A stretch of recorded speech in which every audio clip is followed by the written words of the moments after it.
Welcome to another episode of Three Cranky Jets Fans. I'm Joe Close Marone, and here with me as always, the lovely Trisha Close Marone. Trisha, how was your week?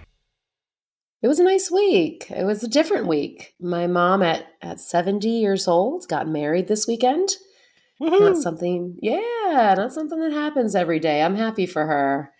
But with that, it was busy. So we hosted my huge Italian family and had a house full. Of course, she did not consult with us and went ahead and planned the ceremony right during the game. Yeah, that was awful. Really selfish, awful. Really selfish. Yeah, I don't know. And by the way, the chapel did not have Wi-Fi or cell phone reception, so I could not check the score. I was frantically asking our nephews if they had cell phone service or access to the score. As I mentioned, it was my mom, so we were also in the front row while Joe is like twiddling with his phone to see, trying to watch this Jets game. Oh my gosh! Probably getting texts from me the whole time. Yeah. Unaware. Oh gosh, we were driving to the ceremony, listening to the game on Sirius XM, and like Matt, your texts are just dinging like every, you and the group chat, ding, ding, like new text. I was like, I just want to hear the game. We figured out how to turn those notifications off. But at that point, the game was pretty rough. So anyway, it's been a good week, but an extremely busy week. I feel like just a whirlwind kind of jumping in from a Sunday wedding with all the family here. Everybody came back to our house after the wedding and decided to make our house the after party, and then we all worked on Monday morning. So I can imagine we were not prepared for the after party. No, it was a very good week, very busy week, and yeah, the Jets didn't get my full attention like they should have. But yeah, that's me.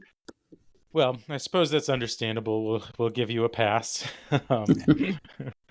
It was a really nice weekend. We had, like you said, we had the whole family over. It was a full house. A lot of people we don't get to see on a regular basis, and we had a wonderful time. And I was respectful during the ceremony. I didn't take my phone out of my pocket, but as soon as it was over, I was asking if anybody had the score. All right. Matt, how are you doing? I'm okay. I'm surviving as always. Wow. It was really well said. All right. Well, let's get into it. Today, we're going to talk about Week 2, Jets at Titans. We'll go through a little news rundown and how the AFC is shaping up. And finally, we'll talk Week 3, Patriots at Jets on Thursday Night Football. Off to the start. Game 2, Jets at Titans. The Jets eked out a close win, 24-17 against the Titans. Trisha, you nailed it on the score on this one. How does it feel? Whoop, whoop. You didn't get to watch it, but you nailed it.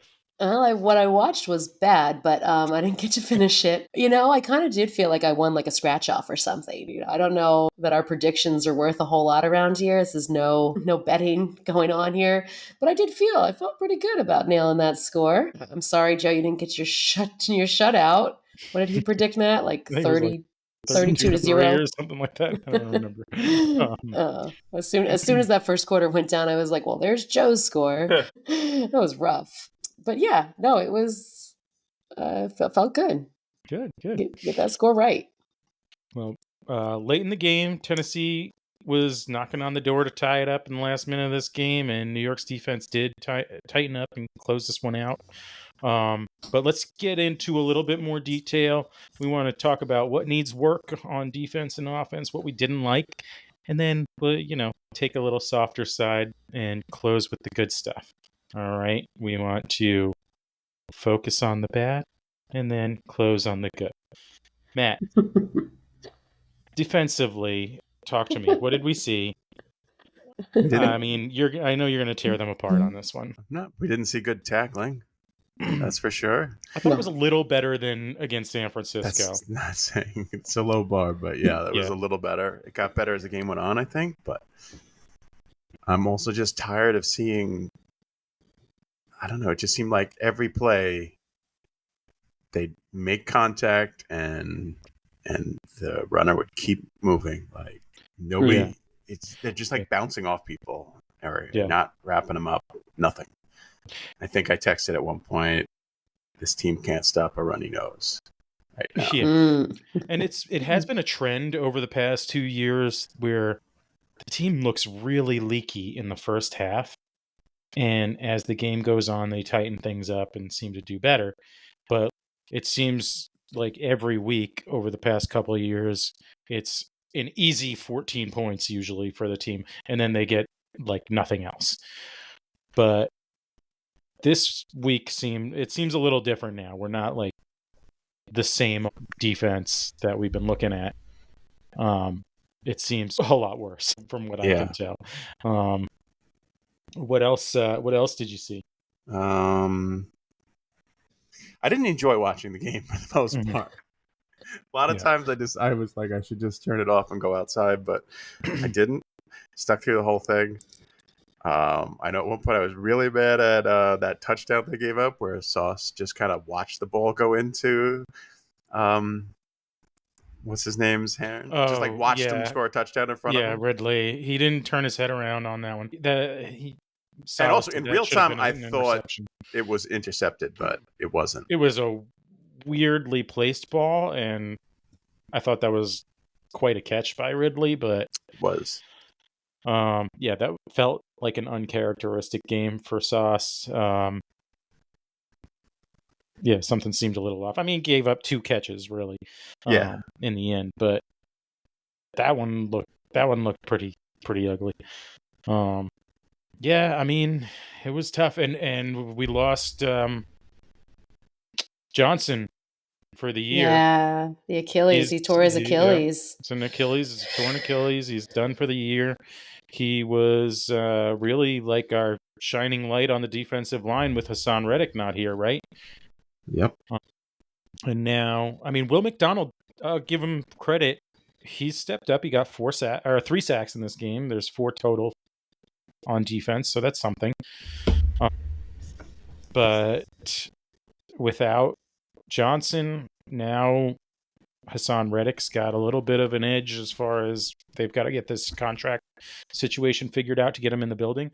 But I thought, again, in the run game, the line looked like garbage. I mean, they were running to the outside all over the place. It was not good. Yeah.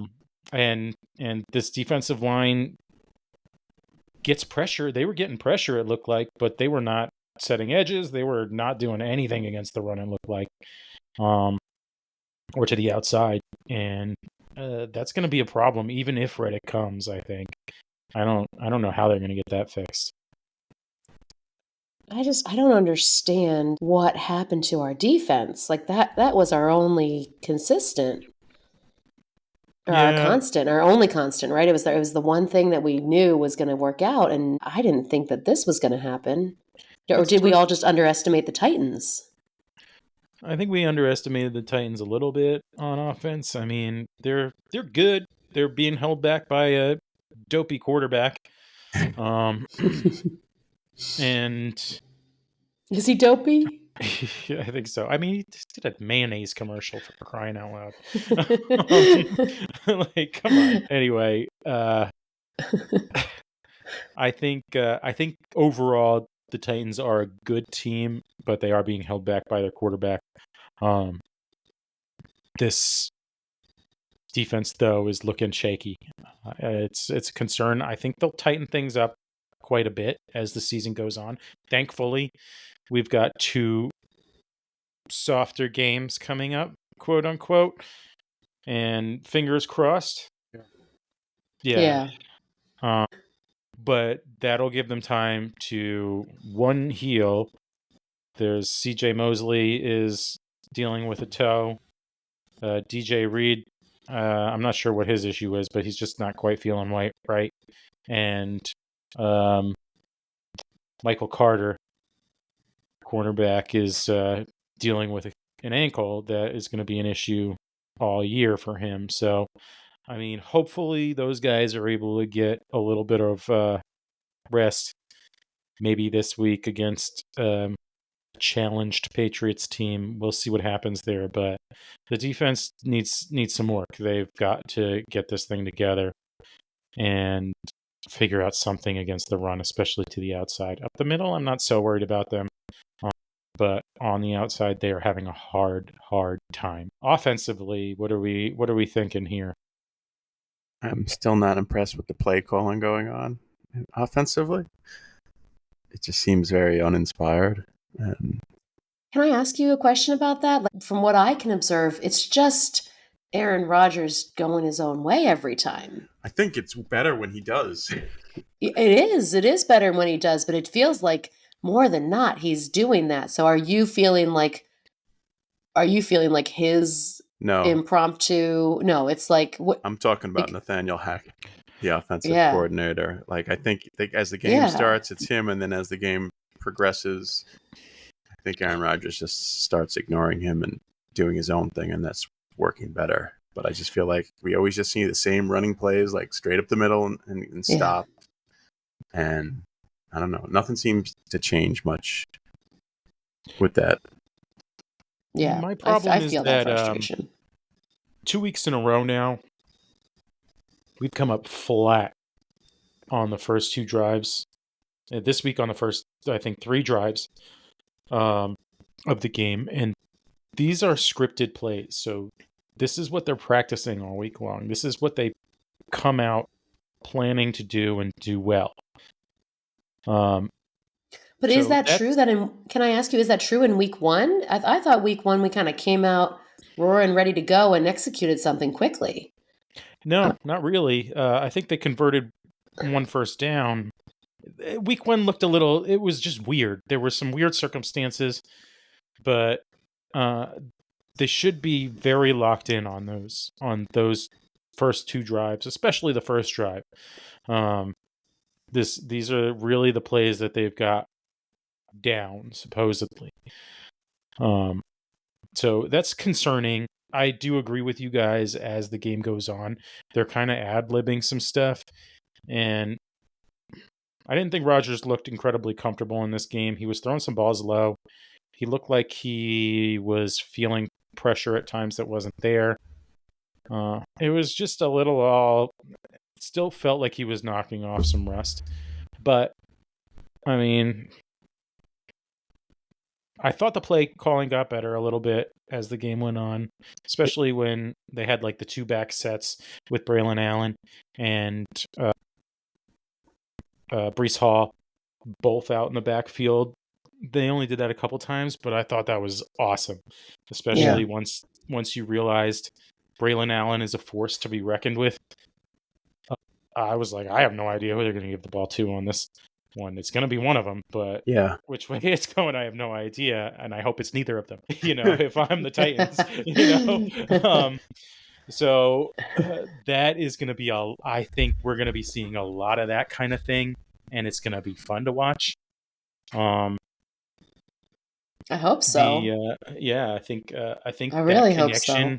Braelon Allen's really shown that he might be one of the best picks in the draft this year. Yeah. I think he kind of sparked the team. If he continues what he's doing, that was really good to see from him. I know we were supposed to be talking about what made us cranky this week, or what was a low, but maybe we're transitioning into the good. I've got to talk about that moment, right? So Braelon Allen is 20 years old, right? He is half the age of Aaron Rodgers. I was reading an article saying that like this combination of oldest and youngest to make a touchdown is like one of a kind in the league. It's never happened before, huh? It's never happened before, right? You've got a 40-year-old and a 20-year-old scoring, and it's really cool to think about that. That is cool. kind of. There are not a lot of 20-year-olds that come into the league. He's very young, and the guy looks like he was created in. Looks like he was created in like a Madden create your own player video game. True. Did you see that picture of him after he scored the first touchdown? He's like standing. His quads look like oak trees. Each one of them looks like its own oak tree. I was like, what in the heck, man? This guy is gigantic, and he's quick, and he can catch the ball. That's very dangerous. And, speaking of catching the ball from running backs, that 26-yard throw to Breece Hall in the end zone for touchdown number 2, I believe it was. Yeah. Did you see that? Was beautiful. That was beautiful. Yeah. Running backs are not supposed to be making catches like that. That was ridiculous. It came up in the press conference with Aaron Rodgers and how this happened and how all that shook down. He said right before that play, the time was winding down. Aaron Rodgers had messed up the play clock, and they had to call a timeout. And Breece Hall comes up to him, and he's like, yo, if there's a linebacker on me, toss me a goal ball. He's like, oh, okay. And sure enough, there's a linebacker covering Breece, and he's streaking to the end zone, and he just tosses it up. I was like, what the heck? That's wild to me. But it was a nicely thrown ball, and that was, a catch you don't see running backs making at all. Breece is definitely a threat in the passing and the run game. It's pretty cool that he can just like that. Yeah, it's pretty cool. He can predict something like that. If I've got a linebacker on me, just go ahead and toss me the ball. Yeah, and that they've got a strong enough rapport now that Breece can say that to Rodgers, and he trusts him to know that that's a safe thing to do. Aaron Rodgers does not like throwing interceptions, so he's not going to take a chance on some knucklehead coming up and saying, just toss me this ball if this is happening. He clearly takes Breece Hall's opinion to heart. So I think it's good to see that a lot of these relationships are forming. I loved seeing Mike Williams get that contested jump ball that Rodgers threw to him. That is exactly what the Jets signed him for. He's a big-bodied wide receiver, throw to the sidelines, and he just turned around, went up, and got it. And that's going to be a connection that continues to grow. And hopefully he'll be a nice, solid number 2 wide receiver. Conklin got a ball, too.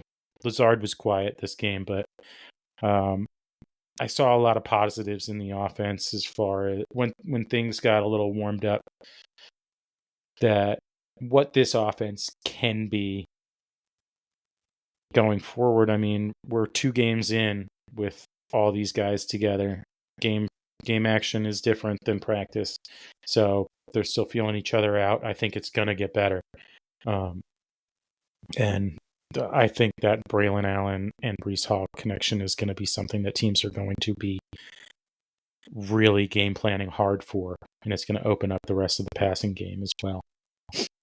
I thought of you on that Wilson play because that was like exactly what you told me when they signed him. I think basically diagrammed that play to me almost. Yeah. And then, defensively, there wasn't a ton to feel great about. I mean, they did get a good pressure rate on Levis, sacked him 4 times, but he's quick, so he was able to get out of a lot of them. Again, the running game was tricky, but I think you told me at one point he's slippery. He's slippery. Levis, he's slippery. He's an athletic guy. If this guy could not be a dum-dum, I think he's young and he's new and he's probably like a little spooked. I mean, I don't care about Will Levis. I don't think he's necessarily a dum-dum. I just think that he's inexperienced. He's a puppy. Joe just goes around calling everybody dum-dums, He's a little puppy. Yeah, he's a puppy. He's a puppy. Yeah. Sometimes puppies don't grow up too well. Because Zach Wilson, prime example. I keep bringing him up every episode, but we say do not say his name. I do think I thought Will Levis looked better than Zach Wilson really ever did. Another low bar, clear. It's a low bar. Yeah, let's put. Can we just do was there. Can we just do a rundown of who looks better than Zach Wilson? Ready, go. Everybody, everywhere, all the time. Well, we'll get to it. Anyway, again, positives on the defense. I thought the linebacker played well. That's really it. Everybody else on defense really. I mean, of course, Quinn Williams is always doing well, but you don't really see it that much. So it was a gritty win. It was a little sloppy at times, but at the end of the day, they got the W, and they go on to the Patriots, who hopefully they win more handily, but we'll get to that. All right, moving on. Let's get to news and AFC Outlook. Matt, what are we looking at? Well, on the plus side, the Dolphins got crushed, but on the downside, they got crushed by the Bills. We're now 2-0, but Dolphins look Bills terrible. Are looking good. Oh my gosh, the Dolphins looked terrible. Terrible. And not even looking better because Tua has been concussed again. And their head coach just looked as frazzled as anything. Yeah. Did you guys see they him? really looked defeated. It's going to be interesting that the Bills look really good. They don't seem to have missed a step at all. But, None. I mean, but it's hard to say that they look really good when they're playing against like what was the equivalent of a high school team. The Dolphins were supposed to be good too this year, but Tua did not look good before getting hit. I mean, I don't know what they're going to do with him. They're definitely going to be conservative with him, right? This is his third concussion in 2 years, or 2.5, I guess. That was a rough concussion. Yeah, you could see it as soon as it happened. I thought he have a lot. Snapped his neck or something. Did you guys see it? It was just so wrong. I didn't. You didn't see it? Oh, just if you're looking to die a little inside, just watch it. It looked like a mini version of that second one he had in 22, where he was like kind of convulsing. It just happened for like a second, but as soon as it happened, you knew he's got another concussion. And people are going to urge him to retire. People already are. I've seen a couple ex-players already say he should retire. So, I hope he gets better and he makes the right decision for him and his family. But the Dolphins are in trouble with this. I don't know what they're going to do. I think what we saw is that with or without him, the Dolphins are in trouble. So this is not a time to play the savior and try to get back out there if it's really the wrong thing for him. That game looked rough. Yeah. All right. Well, more positive news, the Patriots lost to the Seahawks. Yes. Late in the game, though it didn't seem as close during the game, but I guess it tightened up as it went on. But they still lost, which is excellent. Yeah. To a former Jet quarterback, Geno Smith, too. Oh, right. I forgot about that. Can you believe he's a starting quarterback again? That's crazy. No. No. About to point out, the Jets are like a quarterback factory because Sam Darnold had another great game. And I checked, he has more fantasy points than Aaron Rodgers. Wow. But including that long 97-yard bomb to Jefferson. That was beautiful. Never did that for us. But. Not once. I didn't even know he could throw it 97 yards. Yeah. I think he traveled like 55 yards in the air or something like that, but it was a heck of a throw. It sounds like we're going to have to be talking about Sam Darnold every week if this continues. And Geno Smith. Geno Smith. Those are names I thought I'd never have to mutter again. And they're doing good things in the world. What does it mean? The Jets are the problem. Well, maybe. What it's always meant. Yeah. So sad. Did anybody watch that Patriots-Seahawks game? No, it wasn't. I did. Okay. I'm thinking about next week for us and how'd the Patriots look? They look like they match up favorably to the Jets. Yeah. Okay. I haven't seen them at all this year yet. Not even any highlights. I feel good about that one. All right. You feel good that they matched the Jets? No, the Jets are looking good against them. Are we gonna? Do we want to get to that now? No. Sure. I was just curious. We can, but I was just curious to see if anyone saw that game this week. Any more news, Matt, before we talk about next week? Panthers have benched Bryce Young and made Andy Dalton the starting quarterback, which is some big news for them. Sure, the trade they made to get to that pick to take Young in the draft. Yeah, this is a tough one. I mean, Bryce is just in his 2 games into his second year, and the Panthers gave up like multiple firsts to get that draft pick so they could pick him number 1 overall. They're not going to be good for a long time because of this, you know. No. I mean, that's a big problem. They dug themselves in. Their owner, David Tepper, he's not proving to be a patient owner. So I think they're on their 3rd head coach in 2 years, and they'll probably be on their 5th by the end of this year. Yeah. When you guys say that he was benched, like, can he come back? He can. Oh, yeah. He can, but the odds are against him if he's getting benched at this point. It did look like he was having some really bad habits that he's developed because of the poor protection that's been going on there with that offensive line. I guess the better term would be he lost the starting position to Andy Dalton. Yeah. I mean, he'll probably be out as the starter unless Andy Dalton gets hurt. Or what if Andy Dalton performs poorly? Very poorly. He'd have to perform very poorly. Oh, it was that bad? They've scored 6 points in the last 2 weeks. So, yeah. It was that bad. My gosh. He hasn't cleared I'm the sure low if bar you went we've back set. several games from last year, you wouldn't find many more points. Wow. Yeah, it's been bad for Bryce Young and the Panthers. I don't know. Maybe things will be better. Andy Dalton was a middling quarterback at best when he was a starter. Yes.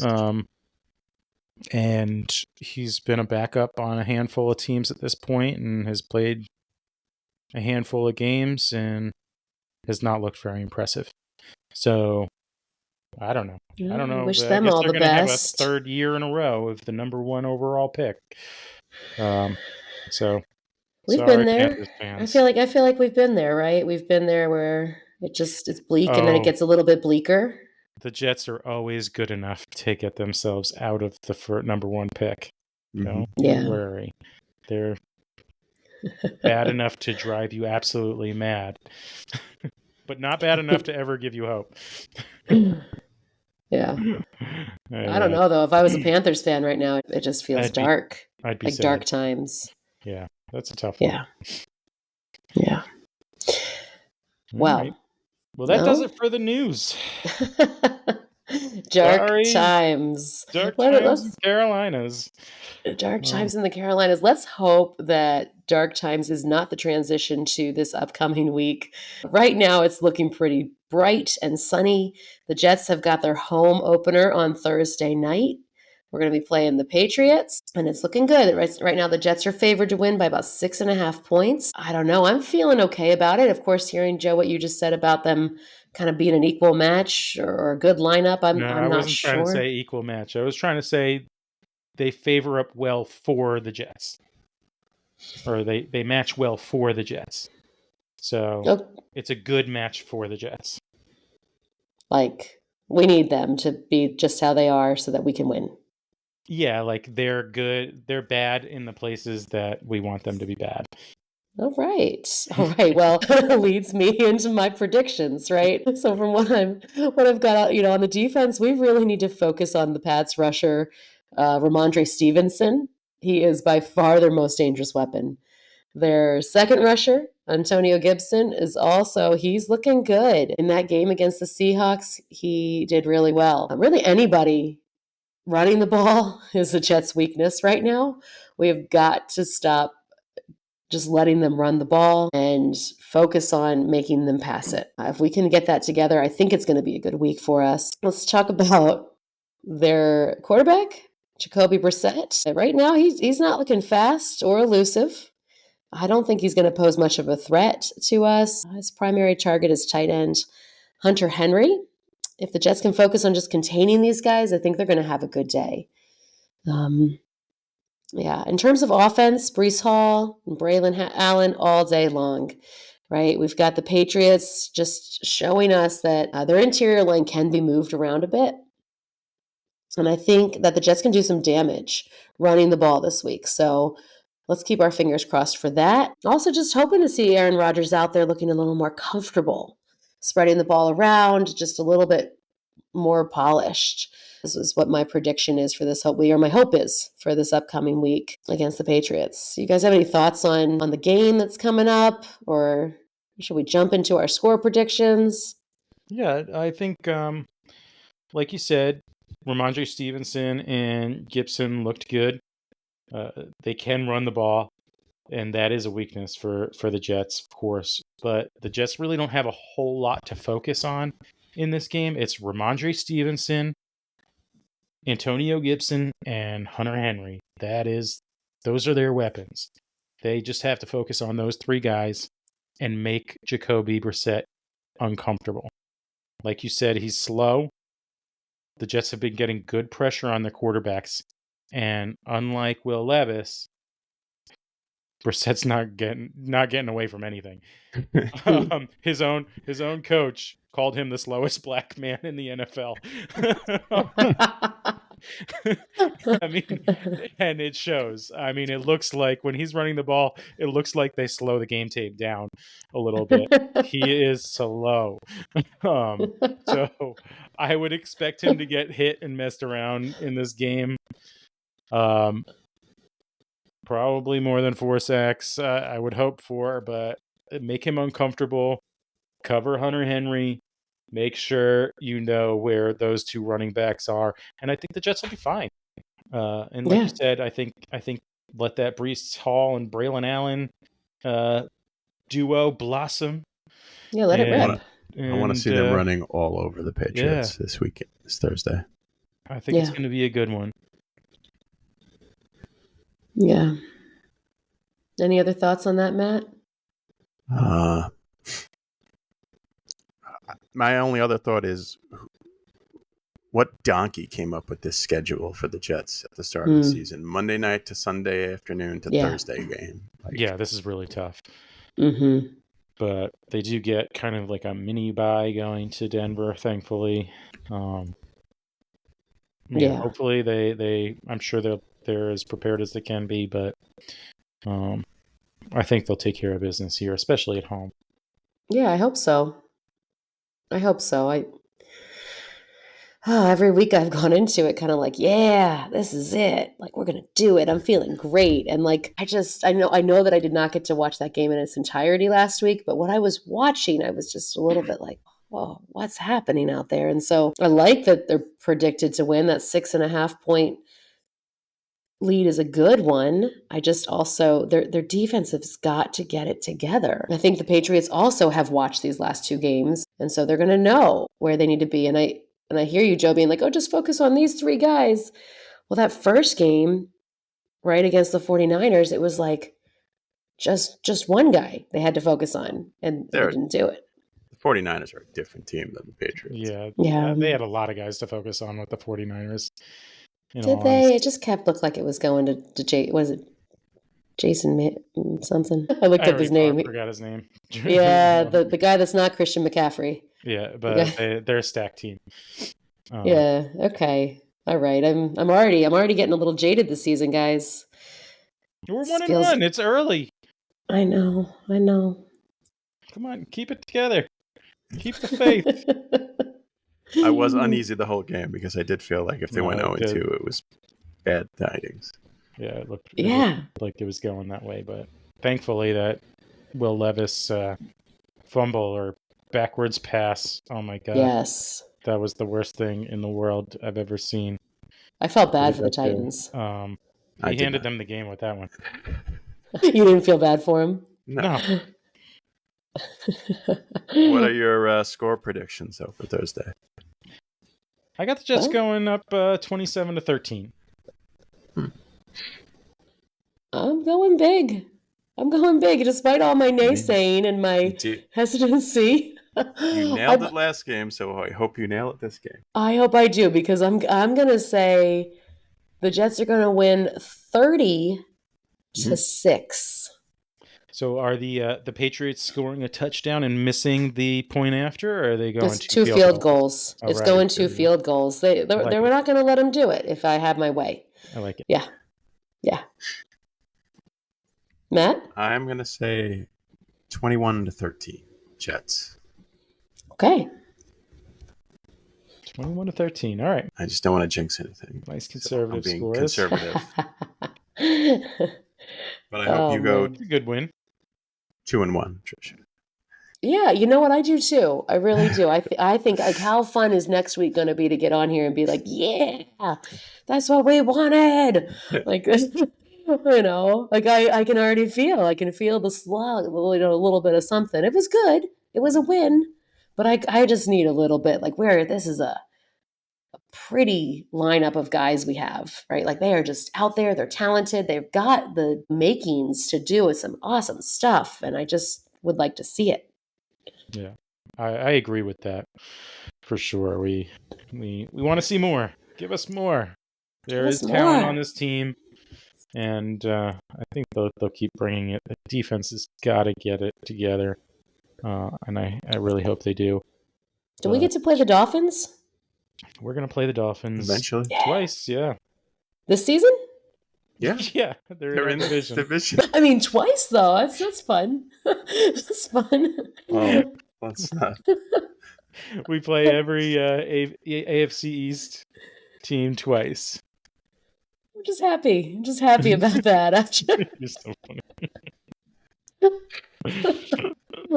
They'll probably sign Ryan Tannehill or something. I don't know what they're going to do. They're going to figure something out at quarterback, I'm sure, to make it better. But time will have to tell on that one. Yeah. Well, that does it for our recap, news, and preview. We'll close it out. That covers it. We are 3 episodes in. How are you guys feeling? Cautiously optimistic. Cautiously optimistic. How you feeling about the podcast? That's same. Cautiously optimistic. That's as high as I go. That's high praise. This is thrilling stuff, really. This is a day at an amusement park for you, Matt. Yeah, I feel good. I'm having fun with the podcast. It's nice to have an outlet for all these thoughts, all this, misery. It's good. It's good. I just want the Jets to. I want something good to happen. So. Well, hopefully they'll make it happen. That's going to wrap it up for this episode of Three Cranky Jets Fans, guys. Thanks for sticking with us. If you enjoyed the episode, make sure to hit that subscribe button and leave us a review. It helps Jets fans find the show. It helps us. And don't forget to follow us on social media for updates, hot takes, and post-game reactions. We will be back next week to recap all the action and hopefully celebrate a big Jets win. Until then, keep the faith.